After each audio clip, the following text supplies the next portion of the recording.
Welcome to This Explainer. Tonight, we're jumping straight into the neurotrauma night shift. We've got a series of high-yield clinical MCQs pulled right from the front lines, and we're going to extract the absolute critical exam pearls you need to know. Let's get to work. All right, here's the game plan. We're covering 4 key areas tonight: assessing the comatose patient, acute neurological emergencies, managing intracranial pressure, and finally, specialized neurological syndromes. Kicking things off with Section 1, assessing the comatose patient. Okay, first case. You've got a patient who just suffered a severe head injury. They're unconscious, their eyes open only to a painful stimulus, they withdraw to pain, and they're making incomprehensible sounds. Take a second. What's the GCS? 3, 6, 8, 12, or 13? If you guessed C, a score of 8, you nailed it. Let's break that math down real quick. You get 2 points for the eyes opening to pain, 2 points for those incomprehensible sounds, and 4 points for withdrawing from pain. That totals exactly 8. And the crucial takeaway here? A total GCS score of 8 or less officially defines a severe traumatic brain injury. Clinically, this means you've got to secure that airway immediately. You know the old ER adage, less than 8, intubate. All right, similar presentation. The patient is unconscious, eyes open to pain, they make incomprehensible sounds, but this time, you're seeing abnormal extension of the limbs. What's the GCS now? The correct answer here is B, a score of 6. This is a brilliant illustration of a vital anatomical concept: the difference between decerebrate and decorticate posturing.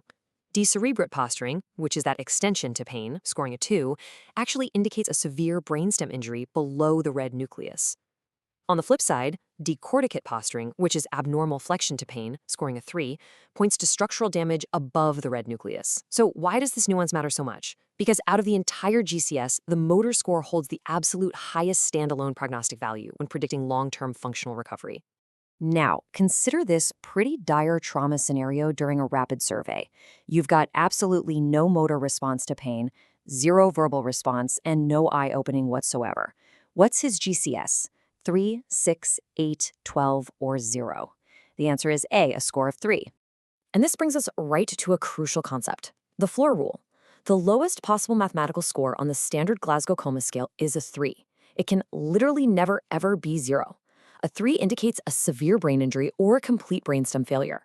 But, and here is a massive exam pearl for you, you absolutely must rule out mimics. Things like deep hypothermia, severe intoxication, or even a neuromuscular blockade can make a patient look completely flaccid, mimicking a GCS of 3, when in reality, they're just metabolically suppressed. Moving on to an ICU scenario. An unconscious, intubated patient has no eye response and no motor response whatsoever. What's their GCS score going to be? The correct answer is A, 2T. Since the patient is mechanically ventilated, they physically can't vocalize, right? That makes assessing a verbal score completely impossible. So the T suffix steps in and replaces the verbal score. This actually creates a customized scale that ranges from an absolute floor of 2T up to a ceiling of 10T. Using that T is just brilliant for clear communication across intensive care units, making sure everyone knows the missing verbal score is because of the tube, not necessarily neurological decay. Moving right along to Section 2, acute neurological emergencies.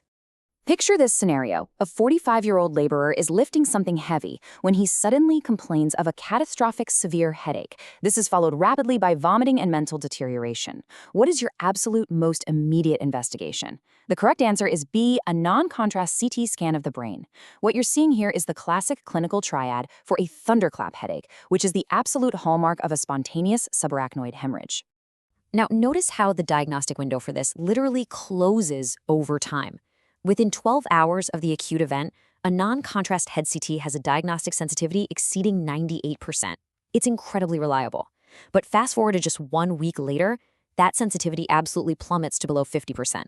If you suspect a delayed presentation and that CT comes back negative, you're required to perform a diagnostic lumbar puncture to hunt for xanthochromia, which is the breakdown of blood in the spinal fluid. Next case. A young patient experiences sudden shooting pain, numbness, and tingling in their left arm right after a high-energy deceleration road traffic accident. Best investigation here? The answer is B, an MRI of the cervical spine. Look, while plain X-rays are fantastic for ruling out macroscopic bony fractures, MRI is the undisputed gold standard for mapping out disc pathology and soft tissue extrusions that plain films will completely miss. You have to screen for acute spinal cord compression. All right, let's head into Section 3, Managing Intracranial Pressure. Here we have a 29-year-old male brought in after a truck versus bike accident. His GCS is sitting at a 5, and his head CT shows bilateral frontal lobe contusions. Best initial management? The answer is C, placement of an intracranial pressure, or ICP monitor. Brain injury guidelines actually mandate an ICP monitor for any severe TBI patient with a GCS of 8 or less who also has abnormal structural pathology on their baseline CT. Oh, and don't forget, these patients also need early prophylactic anticonvulsant therapy to prevent post-traumatic seizures. So, with a comatose patient like this, how exactly do we monitor that pressure? What's the ideal tool? The correct answer is B, the intraventricular catheter. Why? Because it's the absolute gold standard. It's literally the only monitor that not only gives you a highly accurate baseline pressure, but uniquely allows for simultaneous therapeutic cerebral spinal fluid drainage. You can actually drain off fluid and treat the pressure spikes precisely as you measure them. But, of course, this immense advantage comes with a pretty heavy cost. The intraventricular catheter carries the absolute highest rate of bacterial colonization compared to any other device. We're talking an infection rate up to 17%, vastly outstripping parenchymal or subdural monitors.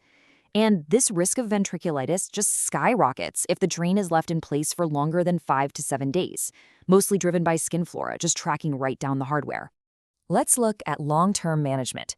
What is a recognized complication of a ventriculoperitoneal or VP shunt? The answer is C, shunt infection and mechanical blockage.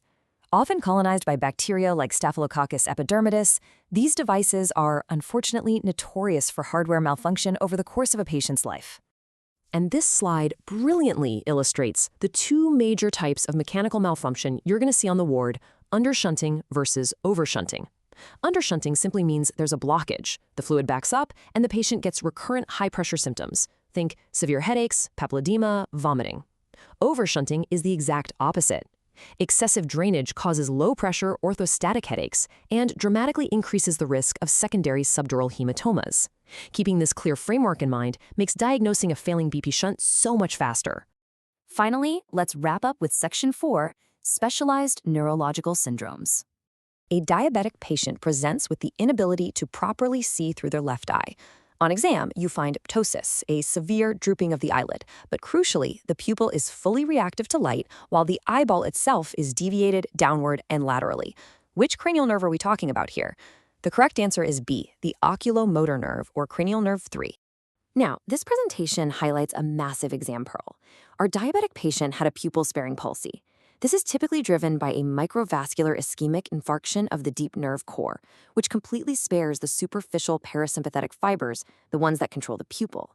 But if you see a non-pupil-sparing palsy, where the pupil is fixed and dilated, that is a massive red flag. It indicates external compression of those superficial fibers, very often from a life-threatening posterior communicating artery aneurysm or an uncal herniation. Checking that pupil is quite literally a matter of life and death. Last question for the shift.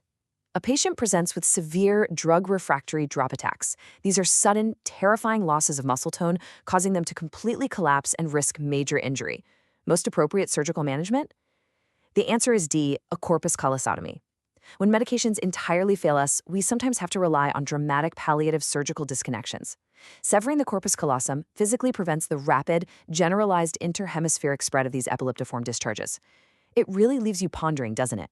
Just how profound do our surgical interventions have to be when the brain's electrical system goes completely rogue?